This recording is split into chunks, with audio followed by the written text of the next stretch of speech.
विषय है NEP 2020 skills of creativity, national education policy पर कई दिन यहाँ वर्कशॉप हो चुका है, हम लोग उसके बारे में जान चुके हैं। नई शिक्षा नीति की आवश्यकता क्यों पड़ी और उसका उद्देश्य क्या है। आज हम लोग विचार विमर्श करने जा रहे हैं क्रिएटिविटी जो एक स्किल है, 3-4 स्किल्स में से एक स्किल है न्यू एजुकेशन पॉलिसी का क्रिएटिविटी यानी रचनात्मकता। हम लोग रचनात्मकता के बारे में जानेंगे कि बच्चों के लिए क्यों आवश्यक है और जो शिक्षा पद्धति अभी तक चल रही थी उसमें सुधार क्यों, किस लिए। अगर कुछ दिन पहले तक की बात की जाए, हमारी संस्था या जिस संस्था से हम लोग जुड़े हुए हैं, यहाँ तो कई बार प्लेटफॉर्म मिलता है बच्चों को अपनी रचनात्मक प्रतिभा का प्रदर्शन के लिए। लेकिन अगर आप देखें तो गवर्नमेंट इंस्टीट्यूट जो है, जहां भी प्राइवेट संस्था में पढ़ाई हो रही है, वहां बच्चों की थिंकिंग पावर को ही समाप्त कर दिया गया है। हम चाहते हैं बस कक्षा बंद रहे, कक्षा में जो हम उसको लिखा दें, बता दें, जितनी मेरी जानकारी है उसको वह लिख दे, रट कर आए। विचार विमर्श कर रहे हैं हम लोग और ऐसा हो रहा है, नित्य प्रतिदिन यही हो रहा है कि जो शिक्षक उसको लिखा देते हैं, हम भी यही चाहते हैं कि वो वही लिखे एग्जामिनेशन में और मार्क्स उसको 100% मिलता है। एक सीमित पाठ्यक्रम पर आधारित हम पढ़ाई कर रहे हैं। मधुर सर, जहां तक हमें लग रहा है कि हम लोग आज के समय में सीमित पाठ्यक्रम पर विचार विमर्श करते हैं, उसी से संबंधित प्रश्न पूछे जाते हैं। 3 घंटे में जो बच्चे एग्जाम देते हैं उसको 3 मिनट में हम उसकी कॉपी जांच कर उसका मूल्यांकन कर देते हैं क्या बच्चा कैसा है। छोटा बच्चा है वह, उसको याद है जुगल लिटिल स्टार, लेकिन उसको मालूम नहीं लिटिल स्टार क्या है। घर आया हुआ क्रिश्चियन संस्था से निकले हैं, बच्चे को पूछता है उसके घर वाले के रिश्तेदार कि सुनाओ तो बेटा एक पोएम सुना दो। बच्चा सुना दिया, वाह बहुत बढ़िया, बहुत अच्छा, बहुत जानकार। इसमें उसकी क्या अभिव्यक्ति, उसकी क्या सोच है, ये तो डेवलप किया नहीं। इस पर विचार करना पड़ेगा। क्या कक्षा में न्यूटन को गुरुत्वाकर्षण की तीसरी गति का नियम पता चला था? क्या जेम्स वाट को किसी कक्षा में हाफ मीटर बनाने की प्रेरणा मिली थी? और वस्तुस्थिति क्या है, यथार्थ में आते हैं। यथार्थ यही है कि कक्षा में बंद करके हम लोग जाके एक किवाड़ खुला हुआ है और बच्चे का ध्यान बाहर जा रहा है, वह अभी बाहर नहीं जाए। तो मैं कह रहा हूं सुनो, एक भी शब्द बोला बीच में डिस्टर्ब किया तो फिर या तो क्लास से बाहर कर देंगे या फिर तुम खराब बच्चे हो। मैं अपनी किताब में से कहा कि बस आपसे मुझे शुरू करना है। आज हम लोग यहाँ पर विचार विमर्श करेंगे कि अगर 3 भाग है, शिशुअवस्था, बाल्यावस्था और किशोरावस्था के बच्चे में किस तरह से रचनात्मकता की वृद्धि कर सकते हैं, क्रिएटिविटी। आज अगर बेटा क्लास लेती है मेरे बेटे का, तो मैं लिखता हूँ पढ़ाई से ज्यादा एक्टिविटी है और उसी एक्टिविटी से उसका डेवलपमेंट होता है, वह समझ पाता है, उसके अंदर में जो प्रतिभा है उस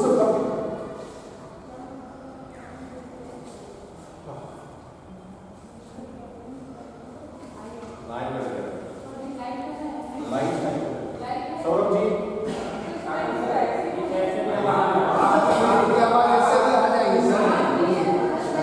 हम लोग विचार विमर्श करेंगे इस बात पर कि रचनात्मकता क्यों आवश्यक है, किस तरह से होनी चाहिए और उसकी क्या खासियत है। सृजनात्मकता सबसे पहले है क्या, इसको हम लोग जाने, फिर आगे बढ़ेंगे। चलिए सौरभ जी, उसके बाद का क्रिएटिविटी स्किल है एक जो 2020 में नई शिक्षा नीति की जो आवश्यकता पड़ी उस पर विचार करते हैं आप। सर बड़ी अच्छा बता रहे हैं सर। क्रिएटिविटी आवश्यक इसलिए है क्योंकि कुछ बच्चे इतने क्रिएटिव होते हैं, इतने स्किल्ड होते हैं कि कुछ नए नए वो थॉट देते हैं जो हम लोग के लिए भी इम्पोर्टेंट होता है। जी सर।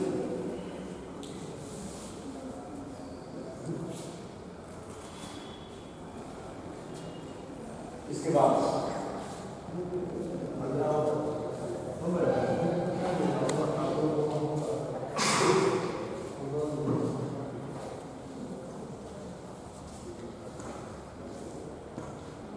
देखिए, सबसे पहले विद्यार्थियों में रचनात्मकता का विकास व बातचीत का सक्रियता। अभी यहाँ सहभागी क्रियाओं को कराने का श्रेय प्रीति सागर मैम पर है और उसकी क्यों आवश्यकता है, क्या डेवलपमेंट होता है। मुझे लगता है कि कबीरदास हो या सूरदास हो या तुलसीदास हो किसी कक्षा में पढ़कर क्या उसको कोई शिक्षक मॉडिफिकेशन नहीं किया था, उसके अंदर में क्रिएटिविटी आई और उन्होंने जो लिख दिया हिंदी साहित्य का स्वर्ण काल बनाया। ये साइंस के मामले में हो या मैथ्स के मामले में हो, किसी में भी देखेंगे कोई भी वैज्ञानिक या दार्शनिक या चिंतक होते हैं, किसी कक्षा में पढ़ना नहीं हुआ। हम शिक्षक इतना जरूर कर सकते हैं कि उसको एक मार्गदर्शन दे सकते हैं, उसकी प्रतिभा को पहचान कर कि उसमें क्या गुण है क्या अवगुण है। जो गुण है उसमें उसको निखारने की जिम्मेवारी हम पर होती है और हर एक उम्र के बच्चों के लिए अलग अलग होती है। उसके साथ किस तरह का व्यवहार किया जाए ताकि वो और बेहतर कर सके। सृजनात्मक शब्द अंग्रेजी क्रिएटिविटी का हिंदी रूपांतरण है। सृजनात्मकता का अर्थ है उत्पन्न रचना संबंधी योग्यता। सृजनात्मकता वह योग्यता है जो व्यक्ति को किसी समस्या का समाधान खोजने के लिए नए ढंग से सोचने या विचार करने के योग्य बनाती है। प्रतिदिन हमारे साथ कई तरह की घटनाएं घटती है, कई परिस्थितियां उत्पन्न होती है। सामान्य तरीके से यदि हम सोचते हैं जैसा होते आ रहा है वो सामान्य तरीका है, उसी को असामान्य तरीके से सोचने नए ढंग से कोई घटनाएं घटी। अब न्यूटन बाहर घूम रहा है, सेब गिरता है पेड़ से, तो एक अलग तरीके से वह सोचता है कैसा क्या होगा, वह नीचे गिरा। गिरता तो हम सभी के सामने है, रोज गिरता है, उससे पहले कई बार तो इस तरह की बातें होती है कि बच्चों को हम कहते हैं सूर्य स्थिर है, धरती घूम रही है, तो बच्चे पूछते हैं कि हम तो खड़े हैं, हमको तो नहीं दिखाई दे रहा है।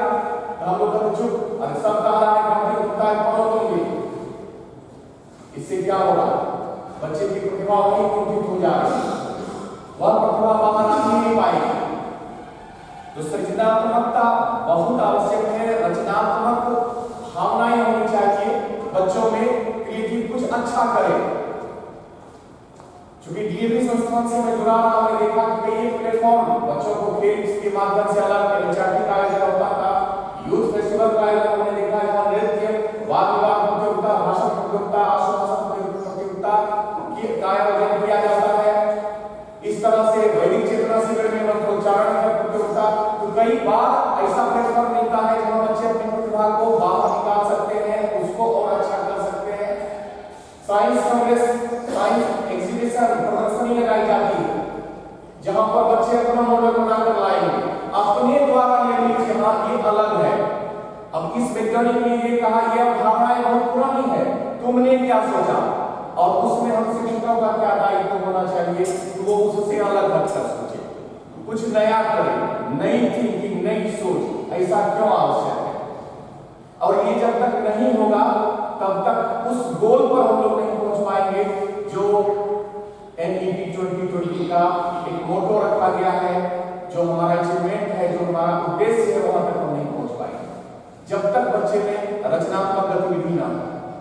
क्लास 6 से अभी दे दिया गया है कोडिंग के, जो आगे बढ़ता है उसको सिखाया जाता है मिट्टी का बर्तन बनाने के लिए, लकड़ी का काम करने के लिए, सारी बातें किया जाता है। ये सब क्या है, उसमें आज परमाणु बम हमले के बाद भी जापान हमसे आगे है, जापान टेक्नोलॉजी हमसे आगे है। क्यों है? क्योंकि वहां स्किल बेस्ड पढ़ाई होती है। हमारे यहाँ अगर पढ़ने लिखा जाए 10 साल 15 साल पहले मास्टर डिग्री करके लोग क्या किए हैं, मास्टर डिग्री और बेकार घूम रहे हैं। लोग हंसते थे मास्टर डिग्री से क्या होने वाला, स्किल बेस्ड नहीं है वो, उसके पास कोई कला है ही नहीं। मुझे लगता है 8th 9th जाते जाते अगर जापान में देखेंगे बच्चों के पास एक से एक टेक्नोलॉजी है। जापान के बच्चे एक से एक नई तकनीक के माध्यम से बना लेते हैं, खिलौना हो, रेडियो हो, मोबाइल हो, सब कुछ निर्माण कर सकते हैं वह। हमारे यहाँ बच्चों को कौशल आधारित पढ़ाई नहीं होती है और हम भी वहीं तक सीमित रहना चाहते हैं कि हमें भी चेक करने में दिक्कत ना आए, इसलिए जो मैं बोर्ड पर लिखा दिया वही उत्तर तुम लिख दो।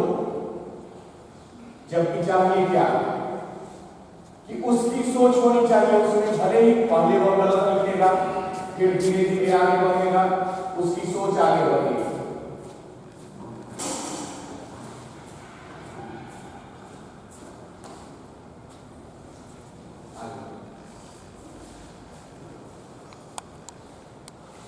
विद्यार्थियों में रचनात्मकता का तात्पर्य निर्धारित सीमाओं से परे सोचने, उससे अलग जो आज तक है दिया हुआ किसी के द्वारा सिद्धांत, उससे अलग परे सोचने और मूल और पारंपरिक तरीके से मुद्दों का हल करने का प्रयास है। यह नई चीजों को बनाने, नई विचारों या चीजों को करने के असामान्य तरीके पैदा करने की क्षमता से है। रचनात्मकता कुछ नया बनाने की क्षमता है, एक प्रकार की सफलता यहाँ तक कि किसी समस्या को हल करने का एक अलग तरीका है। यह एक क्रांतिकारी विचार का एक अद्वितीय समाधान का उल्लेख करता है। क्रांति मतलब ही होता है बदलाव, जो था उससे अलग। ऐसी सोच होनी चाहिए बच्चों में, तभी उसका विकास हो पाएगा। और हर एक स्तर के लिए अलग अलग तरीके से, अगर एक बच्चे के सामने, छोटे बच्चे के सामने हम रख देते हैं कोई खिलौना और उसके बारे में उससे 4 प्रश्न पूछा जाए, देखिए उसकी कल्पना का विकास होता है धीरे धीरे। आज क्यों एक्टिविटी बेस्ड किया जा रहा है सारा, लेकिन इससे पहले की बात किया जाए तो देखिए दोनों में कितना अंतर होता है कि कक्षा में बंद करके दीवार खिड़की तब हम कुछ बता रहे हैं क्योंकि हमने वही पढ़ा था। इसलिए एक बार मेरे साथ भी हुआ था, नया नया ज्वाइन किया था, समास दिए थे विग्रह करने के लिए और एक समास पद जो होता है वह 3-3 समास में होता है। खुद +2 के बाद या पहले 10 के बाद ग्रामर में पढ़ा नहीं था, ग्रामर में पढ़ाई नहीं होती है ग्रेजुएशन और मास्टर लेवल में, मास्टर डिग्री में, उसमें लिटरेचर पढ़ना पड़ता है। मुझे भी पता नहीं था, मेरे लीड हो गया नहीं यही समस्या है, मैं बता रहा हूँ सही, क्योंकि मैं वही पढ़ा था।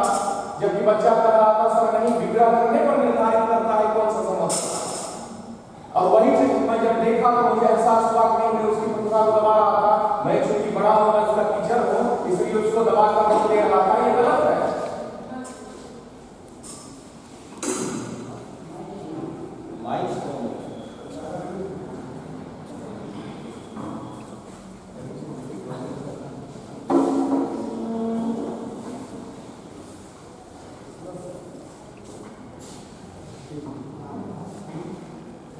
वही वाला दीजिए ना, लगा हुआ वाला क्या लगा देना, तार वाला,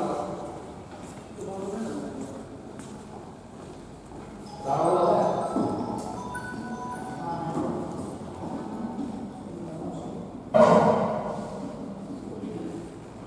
चलिए छोटे उसको कहिए, ऐसे ही बोल दीजिए, बहुत बड़ा नहीं है।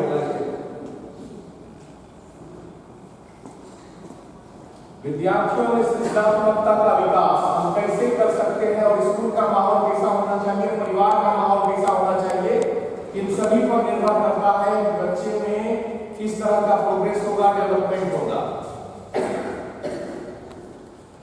निश्चय ही किसी समाज के विकास के लिए सृजनात्मकता एक आवश्यक शर्त है। अतः हम सभी शिक्षकों का दायित्व है कि विद्यार्थियों में ऐसे गुणों का विकास हो किया जाए जिससे बच्चे स्वभाव से सृजनशील बन सके। मनोवैज्ञानिकों के अनुसार विद्यार्थियों में सृजनात्मकता का विकास करने के लिए निम्नलिखित बातें आवश्यक है।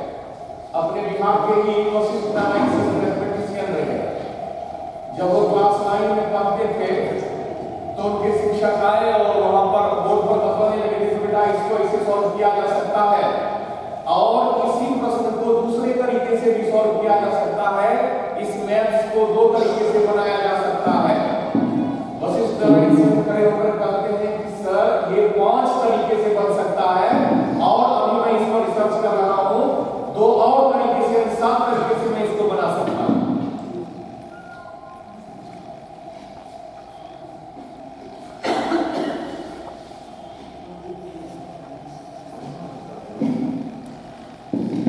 हेलो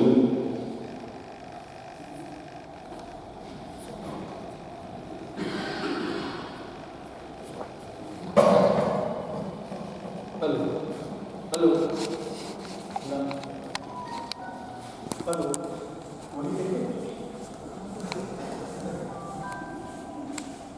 साफ तरीके से किया जा सकता है।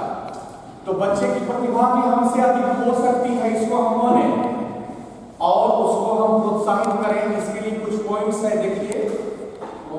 पहला है, परिवार और विद्यालय का वातावरण विद्यार्थियों के लिए सरल होना चाहिए।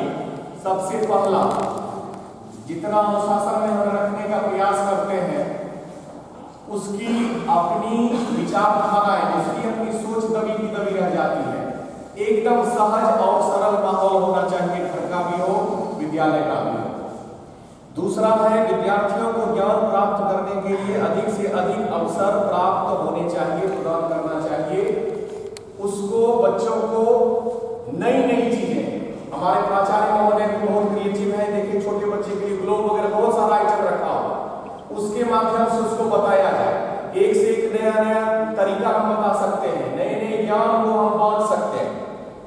तीसरा है, विद्यार्थियों में कल्पना शक्ति के विकास को अधिक से अधिक प्रोत्साहित करना चाहिए। अब वो जो सोचता है उसकी बातों को और हम प्रोत्साहित करें, न कि नकार जाए या डांट दें या बिठा दें। प्रश्न तो बहुत होंगे, उसके जवाब देना हमारा कर्तव्य होता है और जवाब ही नहीं देना, यहां तक कि उसको हमें प्रोत्साहित करना पड़ेगा कि तुम और अच्छा कर सकते हो, बहुत बढ़िया कर रहे हो। नेक्स्ट, विद्यार्थियों के पारिवारिक जीवन को समयबद्ध व नियमबद्ध नहीं किया जाना चाहिए। यही है रूटीन के तहत कार्य करवाना जो हम लोग पसंद करते हैं, ऐसा हो तो ज्यादा बेहतर है। बच्चे में कब वह छुट्टी का 12 बजे रात में भी अगर वह एक नई सोच को रखता है हमारे सामने, तो उसको हमें सुनना है, उसको प्रोत्साहित करना।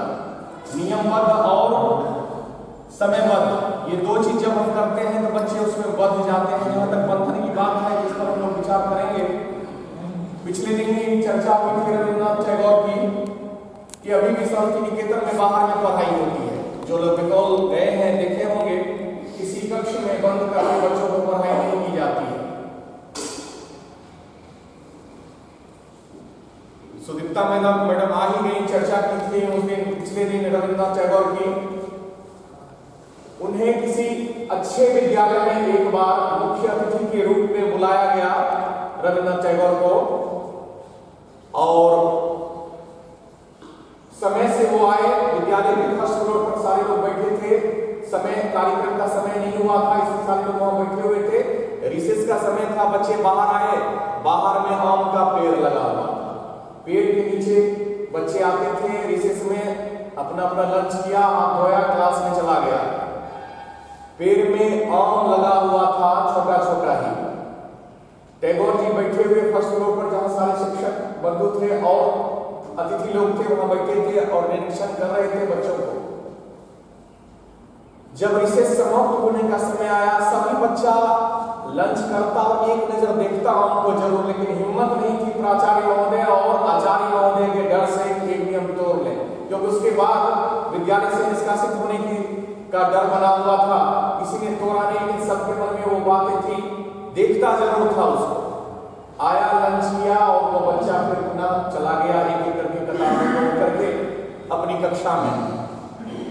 टैगोर जी वहां बैठे अध्यापक से पूछे कि ये बच्चा यहाँ आया, ग्राउंड में गया, पेड़ में फल देखा और एक भी तोड़ा नहीं, क्यों? तो वहां के जो शिक्षक हैं वो कहते हैं कि बच्चों में ये डर है, भय व्याप्त है कि अगर वह तोड़ेगा तो उसे यहाँ दंडित किया जाएगा, विद्यालय से निष्कासित भी किया जा सकता है। उसी समय टैगोर जी खड़े हुए और वो बोले कि जिस विद्यालय में विद्यार्थियों के हृदय में इतना भय हो, डर हो, उस विद्यालय का मैं मुख्य अतिथि कतई नहीं बन सकता। और विश्वास मानिए वहां से उठे और चले गए निकल करके, नहीं उस कार्यक्रम में हुआ ही।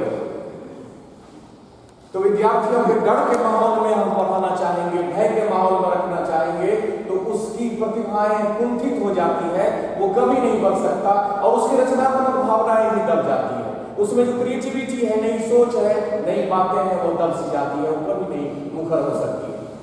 और टैगोर जी वहां से चले गए, नहीं रुके।